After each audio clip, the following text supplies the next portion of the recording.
Okay, next question. This was related to subrecipients. And so subrecipients are, again, these are going to be organizations that you partner with in connection with your grant funded programs. These are organizations that are essentially sub grantees. They're not your contractors, they're not your vendors, they're not folks that are providing you with commercial services that you'll be consuming in connection with the award.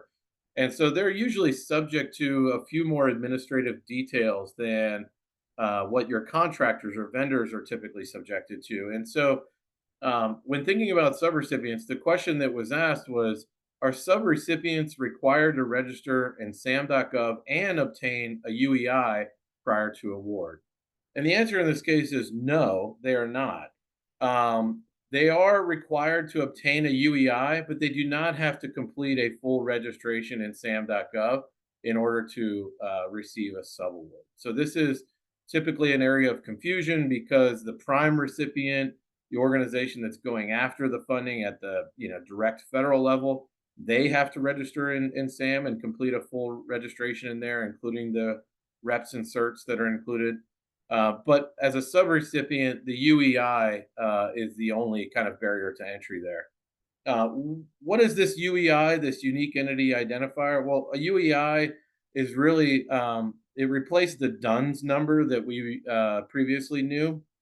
And really, the purpose of this identifier is to basically track the entity and its associated awards and subawards in the federal government's databases. And so, one of the databases that is, heavily kind of served by this indicator is USAspending.gov.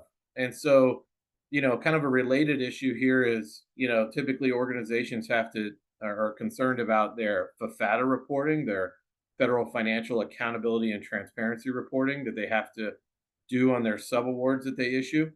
And ultimately, that is what the UEI is for. For any of your first tier subrecipients, you have to complete a FAFATA subaward report in FSRS.gov.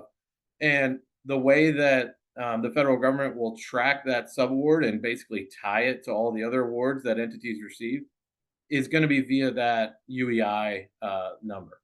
This is going to be separate from like a cage code.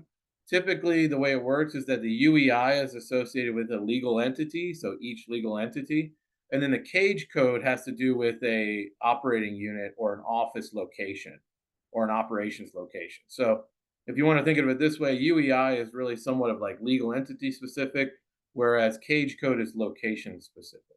Okay, that's a good question. A lot of confusion in that area.